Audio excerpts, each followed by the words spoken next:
a motivé sa création, aussi bien du côté tendance socialiste que du côté tendance communiste, c'était travailliste, c'était le sport des travailleurs, c'était les conquêtes de la possibilité de faire du sport pour les travailleurs.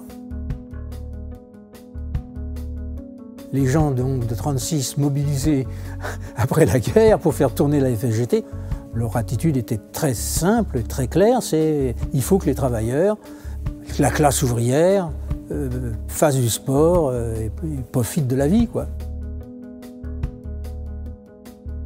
Dans l'ambiance du sport populaire, il y en a qui ont eu l'idée de faire, pourquoi pas, l'alpinisme populaire, qui était la cerise sur le gâteau. L'escalade, ça n'existait pas, hein. Tellement vrai que quand, sur les images dessinées à l'époque, on représentait la réalité, c'est-à-dire que les grimpeurs de Fontainebleau étaient avec des culottes de montagne, et éventuellement avec leurs grosses chaussures de montagne. Quand on allait grimper dans le Dijonais, dans les parois équipées pour ça, c'était des écoles d'escalade.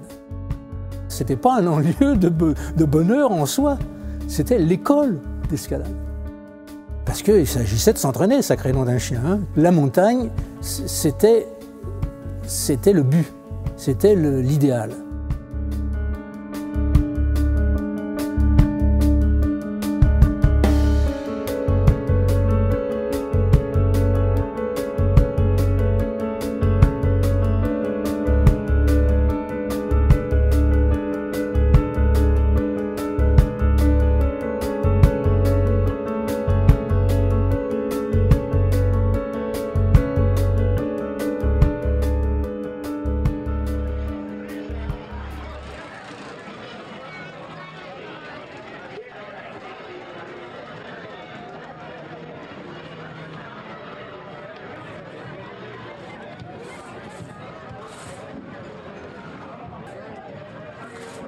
Je me rappelle de la tour d'escalade de la fête de l'Humain.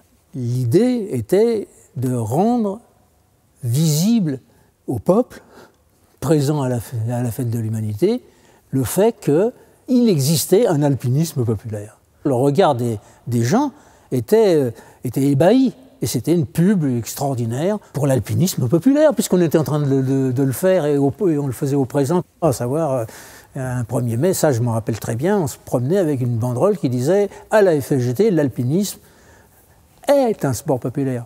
Pas sera, est un sport populaire. »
Les premières actions, c'était de faire de l'escalade autonome et responsable. C'est l'expression que j'emploierai maintenant, mais à l'époque, ça se faisait sans le dire. Il y avait des gens adeptes comme moi des méthodes actives et qui voulaient absolument que les gens grimpent en responsable et en autonomie. Mais ce n'était pas ça la règle du jeu. La règle du jeu, c'était la méthode syllabique, hein. Ça s'appelait les 3 points d'appui. Il fallait apprendre aux grimpeurs à avoir 3 points d'appui, comme s'ils ne le savaient pas eux-mêmes. Donc les méthodes étaient très traditionnelles. Il fallait un moniteur qui explique les 3 points d'appui. C'était ça l'idéologie dans l'escalade avant 68.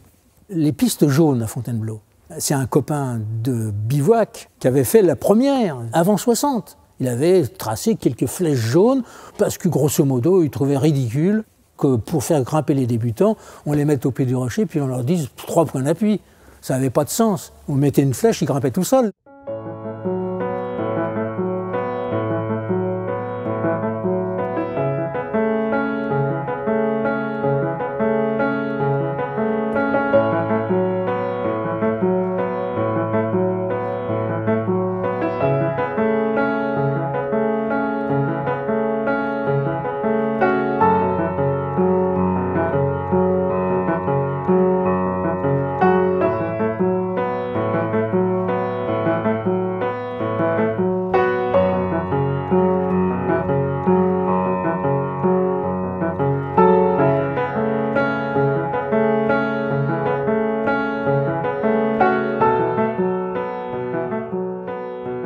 On était convaincus qu'il fallait faire quelque chose pour la pratique autonome et responsable des grimpeurs, aussi bien en montagne qu'à Fontainebleau. C'était l'idéologie qui fondait l'ensemble des choses, depuis le début, même s'il y avait des réticences. On était en but à l'hostilité. Les grimpeurs qui disaient l'escalade ne commence qu'au 4e degré, et puis encore au 4e degré, c'est parce qu'ils n'étaient pas plus forts que 5 à l'époque. On était en but à cette hostilité-là. Et en but à l'hostilité de certains de nos adhérents qui adoptaient cette idée-là. On ne va pas remettre des pitons en plus dans du 2 ou dans du 3. Mais si, on va en mettre, parce que c'est pour que les gens deviennent autonomes et responsables.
J'ai fait mon premier sommet dans les Pyrénées, j'avais 11 ans.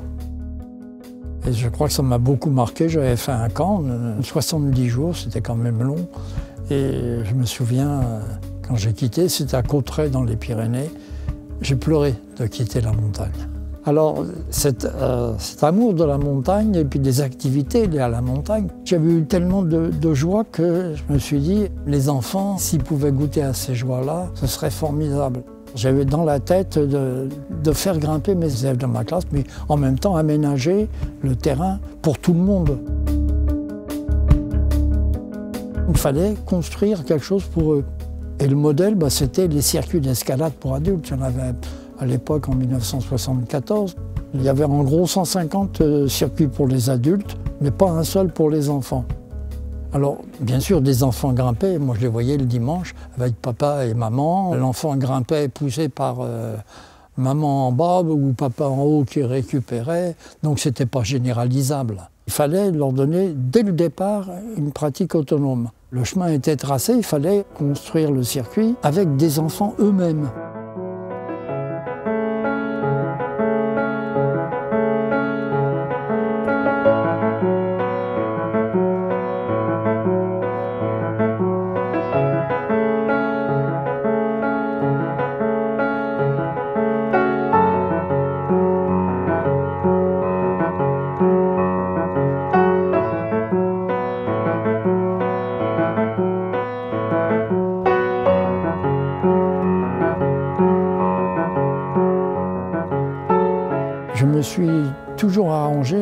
j'ai conseillé de mettre les difficultés en bas du rocher et pas en haut, de façon à ce que si l'enfant ne réussit pas et qu'il tombe, qu'il chute, qu'il glisse, ce ne soit pas de 4 mètres de haut sur du sable.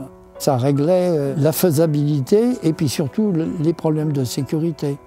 Et puis par rapport aux adultes, la grosse différence, c'est qu'un enfant de 4 ans puis un enfant de 10 ans ou de 12 ans, c'est totalement différent. Hein, il faut faire un circuit pour ceux de 12 ans et faire un circuit pour ceux de 4 ans.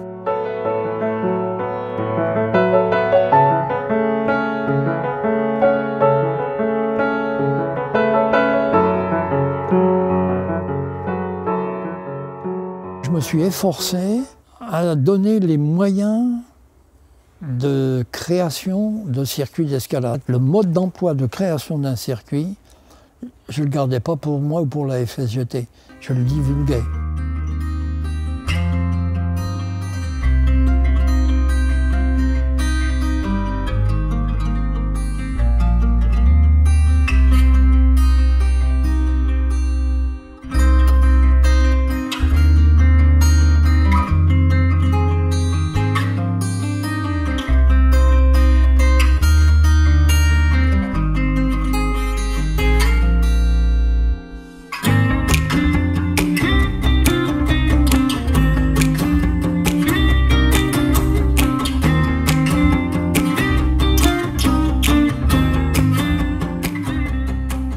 Le Cozy Rock s'est créé et la FSJT était parmi les membres fondateurs.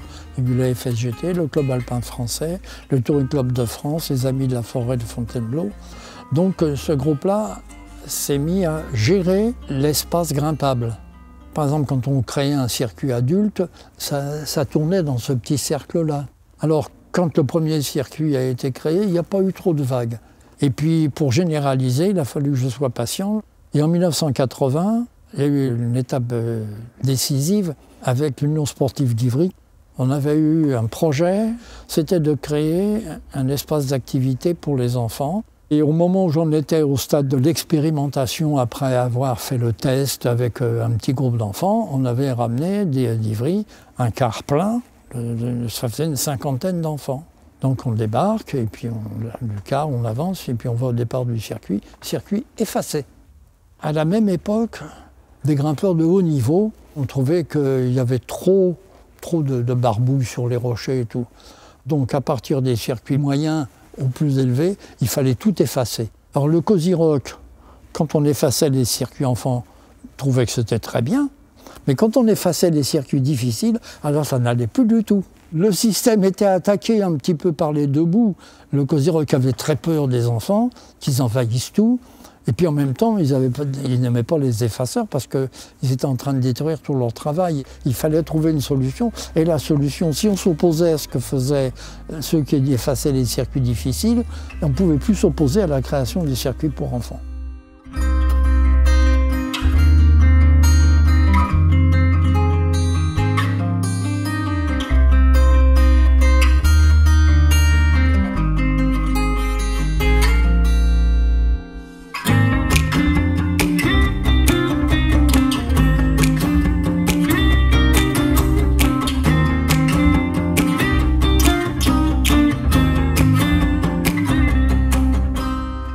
Mon objectif, ce n'était pas de former de futurs alpinistes, mais c'était au travers d'une activité, participer à l'épanouissement de l'enfant.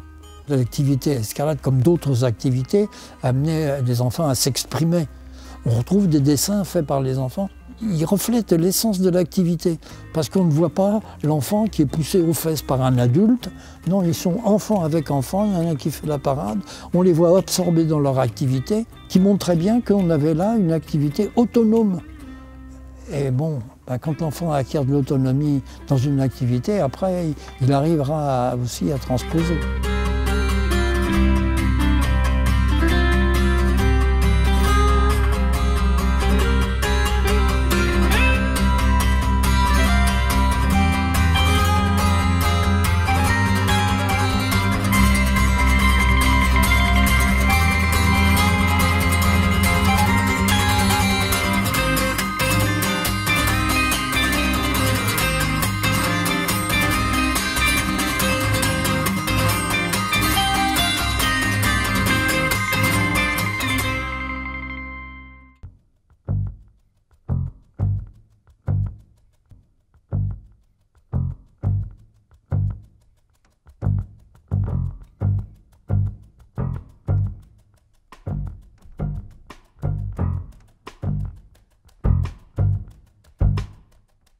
Le projet d'Autroche, d'abord, c'est lié au fait qu'on voulait depuis toujours faire grimper les gens de façon autonome, en tête, et ça, quel que soit leur niveau. Donc il faut se replacer dans le contexte de l'époque. Le contexte de l'époque, c'était que les falaises, elles n'étaient pas du tout prévues pour ça. Elles étaient très peu équipées pour les niveaux faciles. Les grimpeurs d'aujourd'hui ne s'imaginent pas comment on grimpait à l'époque, mais il y avait facilement 5-6 mètres entre les clous. C'est une voie très bien équipée, ça. Puis pour les voies un peu plus faciles, il y avait très peu de clous. Donc on était coincés par ce type d'équipement qui nous empêchait de faire grimper les gens en tête.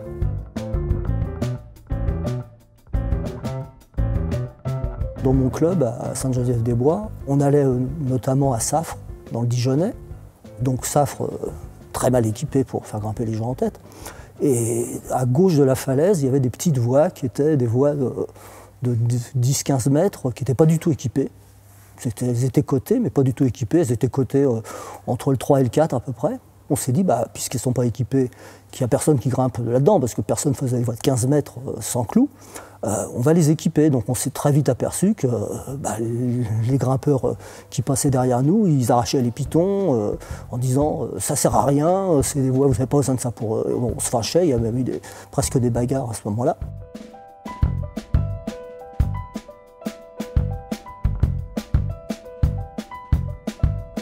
Un jour, c'est un bureau de la Commission fédérale à Paris, j'ai proposé l'idée qu'on ait notre propre falaise. Après tout, le seul moyen de ne pas être emmerdé, c'est d'avoir une falaise à nous, on ne puisse pas nous dire comment il faut l'équiper. Et donc, faut trouver une falaise. Le Dijonais, c'était a priori l'endroit où on avait plus de chances d'en trouver parce que c'est riche en falaises. Et donc, on a envoyé une lettre aux copains de Dijon en leur disant « il faut que vous nous trouviez une falaise vierge ». Et en une dizaine de jours à tout casser, ils nous ont envoyé une réponse, on a trouvé une falaise, il y a un piton dans la falaise, ou 2 pitons, et autrement il n'y a rien. Et c'est une falaise qui faisait 1 km de long, 40 mètres de haut, parce qu'en plus on ne voulait pas une falaise ridicule.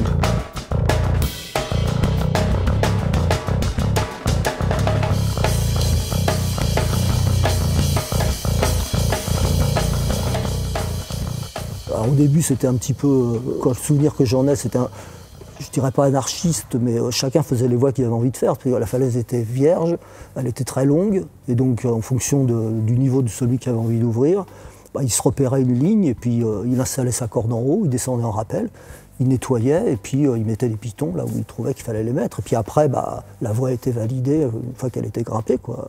Quand il y a eu plus d'équipements après, on a compté combien il y avait de voies faciles, combien il y avait de voies PD, F, G, D, RD, etc.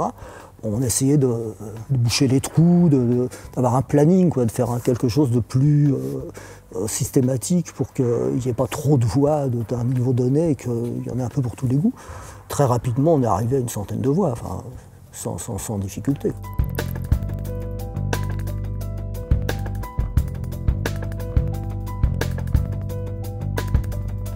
Une falaise pour nous, c'était d'abord les voies faciles. S'il n'y avait que des voies dures, ça limitait forcément l'accès à ceux qui étaient capables de les faire. Donc il fallait à tout prix faire des voies faciles. Donc on a fait à Mauriès, on a fait Orgon, et on s'est dit il faut qu'on puisse faire généraliser ça. Donc pour ça, on a créé un petit fascicule, Falaise à l'aise, où on expliquait comment faire un équipement de voie, quoi. Donc comment on mettait une broche, comment on scellait, avec quel matériel, quel col. Falaise à l'aise, c'est la suite d'Autroche, c'était la généralisation d'Autroche.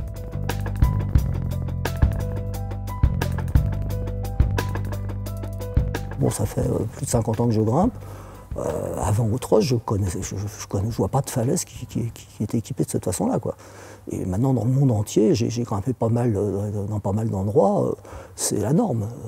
La façon dont l'escalade a été conçue et dont elle a évolué dans la société va dans le sens d'une protection beaucoup plus grande. Et à l'époque, on avait encore une conception de l'escalade comme d'abord un entraînement à l'alpinisme pour une grande barre, donc forcément un certain degré d'engagement relativement important, bien que l'engagement était tout de suite conçu pour ne pas entraîner des accidents graves. Les premiers pitons étaient bas, le deuxième empêchait la chute au sol, enfin, c'était une conception moderne de ce point de vue-là, mais quand même un peu plus engagée que ce qu'on constate la plupart du temps aujourd'hui dans les falaises françaises.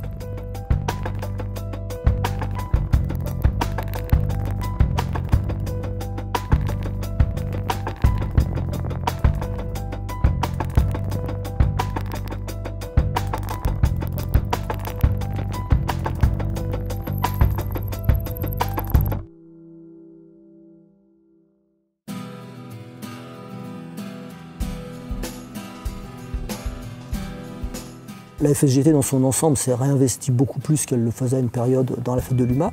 Ça s'appelait une balade sportive, c'était une présentation d'activités sportives de différentes formes. Et donc on s'est dit, bon, on va aussi faire de l'escalade, parce qu'on va ouvrir l'escalade au plus grand nombre, donc faisons de l'escalade. Et on a repris l'idée de la tour d'escalade, comme ça existait par le passé. Donc on a fait le tour d'escalade à la fête de l'UMA. Alors on a fait ça au moins 2-3 fois. Et la dernière fois qu'on a fait ça, on avait vu grand, on avait fait une tour qui faisait 25 mètres de haut. On avait mis 15 jours à la montée, plus après le démontage qui prenait encore une semaine. Enfin, c'était vraiment un gros truc, quoi. Et donc une année, on refaisait la balade à la fête de l'UMA et c'est pas possible, on va pas continuer à faire ce truc, quoi. C'est trop bouffant de temps. Puis en plus, ça correspond pas à ce qu'on cherchait à faire, puisqu'on voulait l'autonomie, on voulait que les gens grimpent tout seuls. Donc comment faire? C'était une réunion chez un copain, Jean-Louis Pin, avec Yves Renoux, et on discutait, puis à un moment je dis, mais c'est con, on n'a qu'à faire ce qu'on fait à Fontainebleau. À Fontainebleau, comment les gens grimpent? Ils grimpent sur des pistes jaunes. On n'a qu'à refaire des pistes jaunes. Alors comment faire des pistes? On fait des blocs en bois, et puis on met des prises dessus, et puis les gens ils grimpent. Après, on met des prises plus ou moins petites et grosses, et puis voilà, on a des voies faciles, on a des voies difficiles. Comment le faire? Après, il y avait Jean-Marc Blanche, notre copain architecte, qui avait fait un mémoire sur l'escalade. On l'a contacté, il a fait un modèle de mur. Et puis on a créé les blocs d'escalade sur cette idée de départ. Et ça a marché tout de suite.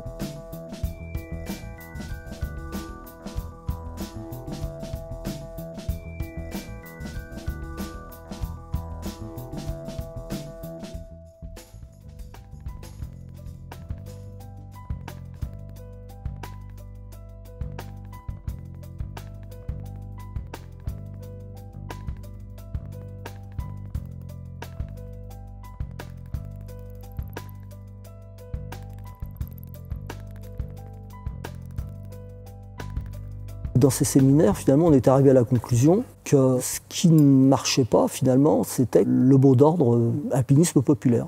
Que l'alpinisme populaire, on n'y arriverait pas. Donc il fallait passer à autre chose. Alors passer à quoi? L'escalade nous paraissait une activité plus simple d'accès, moins codée du point de vue social, et donc plus accessible. Alors ça se faisait évidemment dans les falaises et dans les blocs qui existaient de façon naturelle en France. Mais là, c'était un problème lié à l'équipement. Donc on retrouve autre roche. On ne peut pas faire de l'escalade populaire si on n'équipe que pour les gens qui sont dans le set. Les blocs, pareil, il faut des voies qui socialisent la pratique. C'est-à-dire que s'il faut connaître parfaitement le terrain pour faire une voie de 2, parce que sinon on n'est pas capable de la trouver, il faut mettre une flèche pour indiquer la voie de 2 à quelqu'un qui arrive et qui ne connaît rien. Et puis l'autre point, c'était les structures artificielles, qui étaient une façon d'étendre encore le champ de la pratique et donc de l'ouvrir, parce que la falaise et les blocs, c'est des actifs naturels qui ne sont pas n'importe où, donc ça suppose du transport, ça suppose des coûts particuliers. Donc une façon de pallier ça, c'est d'avoir des structures plus proches des lieux d'habitation, qui soient accessibles en moins de temps, donc qui permettent une pratique sur 1 heure ou 2 heures dans la journée, donc qui facilitent les choses. Donc le mur d'escalade nous paraissait une solution tout à fait possible.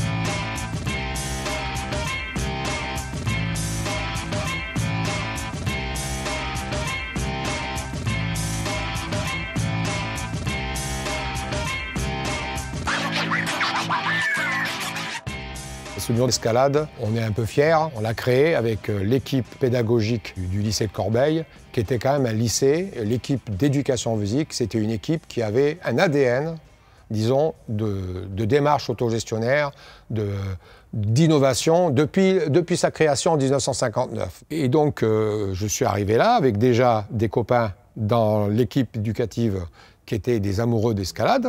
Et une année, je suis allé à une assemblée nationale de l'escalade FSGT. Et là, il y avait des groupes de travail et il y a eu un groupe sur la thématique des murs d'escalade qui a été défendu par des copains, par Gilles Rotillon, par Jean-Marc Blanche, qui ont dit il faudrait faire quelque chose dans notre pays, il faut populariser les murs d'escalade.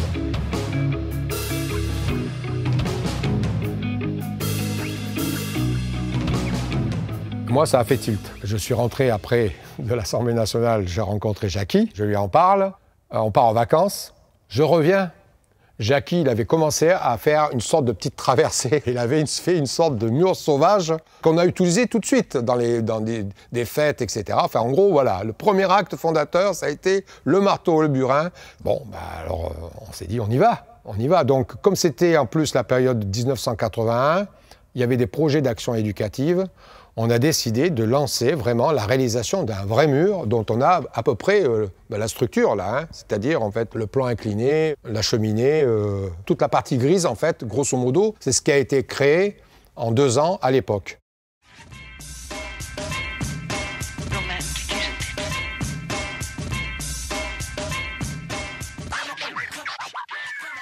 Donc on a monté ce qu'on appelle un projet d'action éducative. Et le principe, c'est que le mur devait être réalisé en autoconstruction avec les élèves de l'association sportive, avec une collaboration des professeurs du technique. Il y avait toute une sorte de petite communauté, de collectivité qui s'est mise en place pour essayer de porter ce projet. Tous les profs le soutenaient, mais disons, parmi les profs, on a été Jackie, moi et Eric. On s'est retrouvés en gros un noyau de 3 profs à porter ce projet d'action éducative.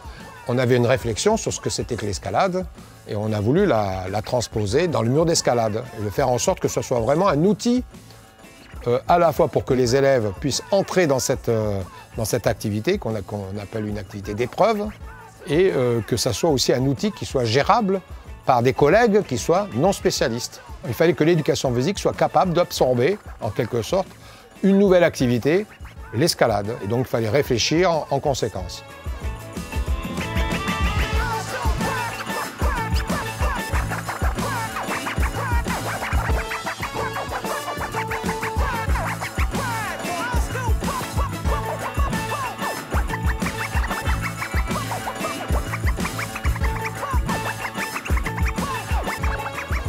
L'autoconstruction, pourquoi ça nous tenait à cœur? Alors l'autoconstruction, elle avait 3 raisons. Une raison de circonstance, parce qu'il faut faire de nécessité vertu, et si tu n'as pas les moyens, il faut que tu le fasses par toi-même. Mais elle avait une raison plus fondamentale. On voulait montrer que c'était possible de le faire en autoconstruction, parce qu'on voulait éviter que le marché s'empare tout de suite des murs d'escalade. Et on voulait qu'il y ait une dynamique de création de murs d'escalade qui ne viennent pas simplement du point de vue des fabricants.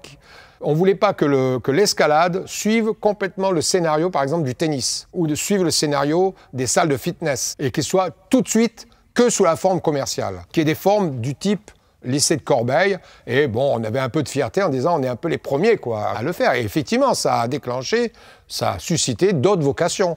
L'autoconstruction, c'était important aussi, parce que c'était la façon d'associer les élèves, d'associer d'autres collègues dans le projet. Donc, quelque part, c'était une valeur qu'on défendait. On faisait ça avec les élèves qui étaient motivés, hein. Je veux dire, il fallait être motivé. C'était un peu notre élite. C'était l'association sportive, etc. Nous, on avait une satisfaction à se dire, l'élite, on s'occupe d'elle. On travaille pour elle, on travaille avec elle, mais eux, ils travaillent pour la masse. Parce que là, ce qu'ils ont construit, les gars, hein, là, franchement, on s'est dépouillé. Mais ça sert à des milliers d'élèves. Donc, ils ont enrichi le patrimoine commun. C'est pas seulement je capte toute la richesse pour moi.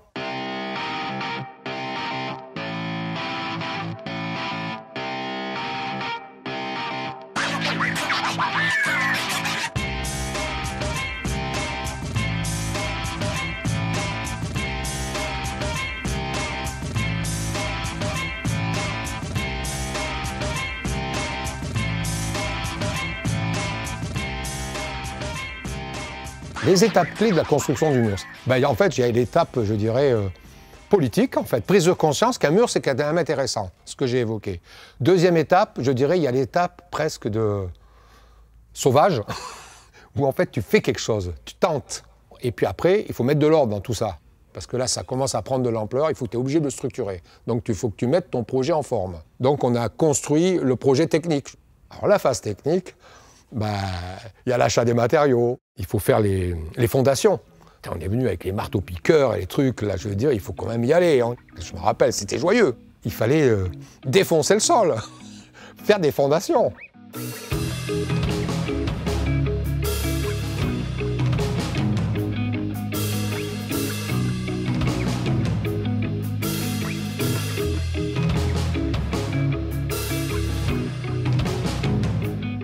C'était gonflé, hein.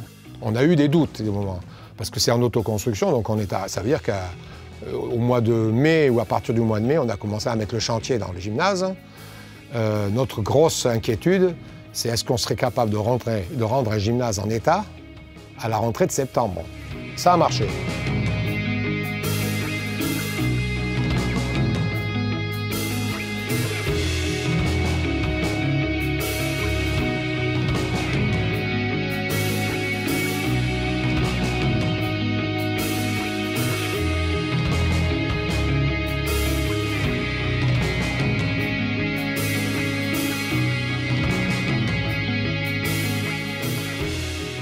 Donc une fois que le mur a été créé, d'abord on a eu à cœur de le partager par des actions de formation où on invitait des associations sportives, des collègues venaient le mercredi participer à des activités escalade.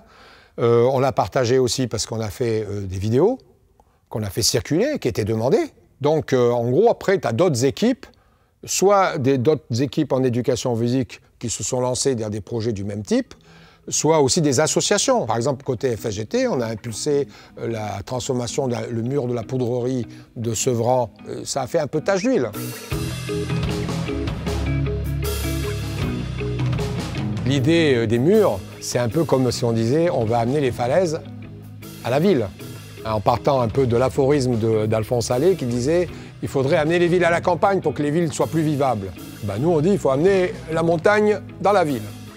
On l'assume, et il en faut encore plus. Il faut faire en sorte que l'art de grimper, la jubilation du grimper, la responsabilité du grimper, elle puisse être éprouvée par le plus grand nombre d'individus. Parce que ça aide à construire un être humain.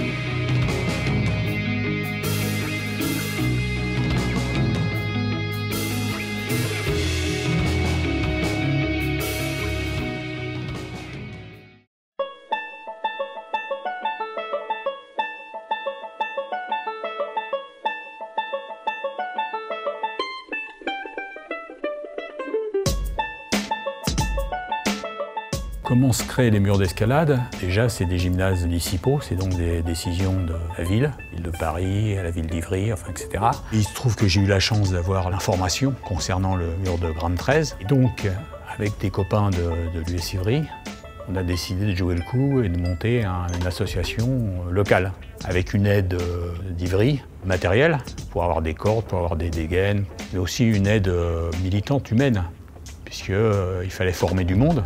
Puisque l'objectif c'était d'accueillir des gens qui pour la première fois découvraient l'escalade. Il fallait assez vite les former pour qu'ils soient capables à la fois, eux, de grimper en sécurité, mais aussi de transmettre leur savoir tout neuf à d'autres, hein, faire boule de neige.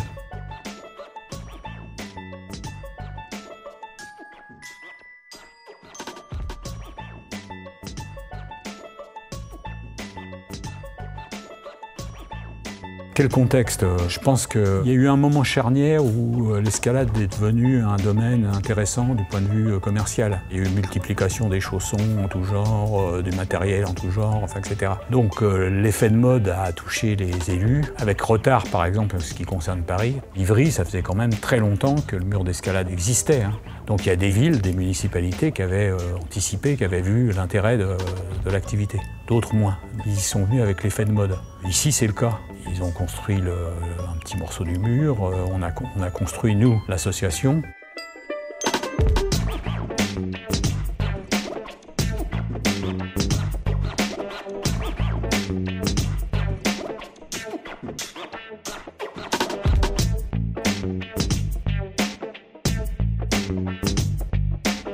Alors, les étapes de construction du mur. Première étape, connaissance de la Grande 13 de la partie droite qui représentait un intérêt dans la mesure où il y avait 12 lignes, mais qui ne permettait pas de développer un club qui réponde aux besoins des jeunes, du collège Camille Claudel, du quartier, ou les gens qui travaillent dans le coin.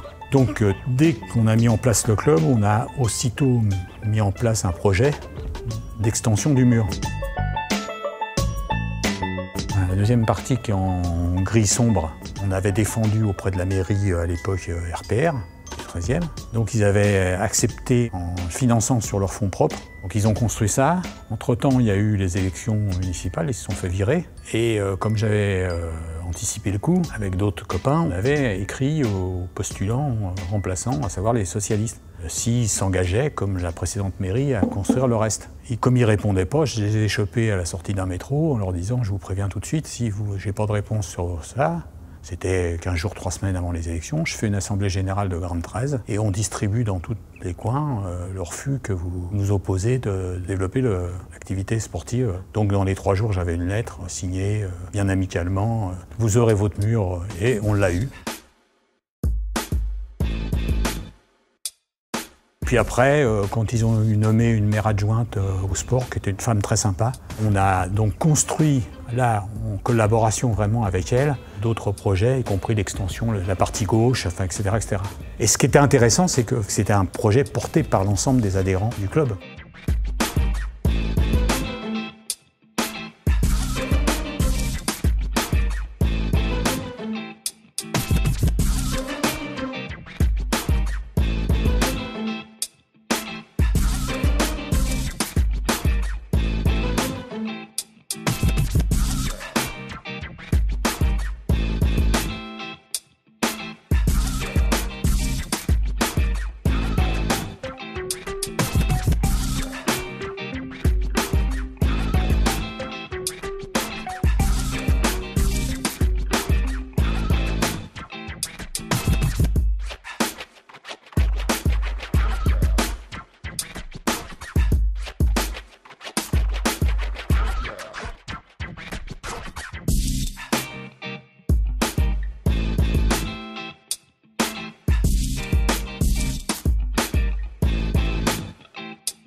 Pour Grande 13, ça s'est passé sans difficulté.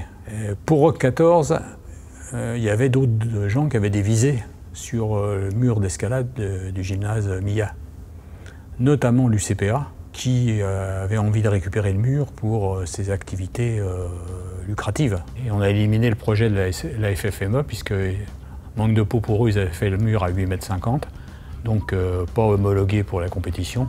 Du coup, ils ne se sont pas battus comme des lions sur cette question-là, quoi. La fameuse réunion, on était avec Renou. En s'y mettant tous les deux, on les a convaincus, la mairie, que le meilleur projet, c'était celui qui reposait sur une base associative et que c'était pas simplement de faire des entrées. Donc Rock 14 a été créé et comme moi, entre-temps, j'étais devenu une sorte de référence de l'escalade à Paris, ils m'ont sollicité pour me dire « Mais à Grande 13, est-ce que vous avez besoin de créneaux supplémentaires qui pourraient s'effectuer sur le mur de Rock 14 ?»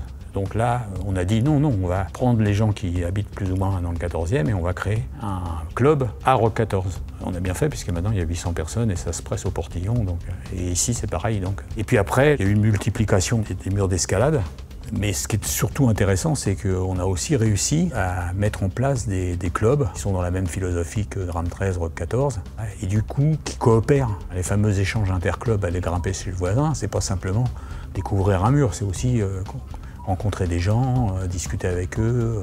Et les liens que tu crées, soit avec les adhérents, les grimpeurs, soit avec les personnels de la ville et tout, c'est très important. Ça fait aussi partie de l'intérêt de l'activité, parce que si tu es là simplement pour faire tes 2 heures de gymnastique verticale, ça a des limites.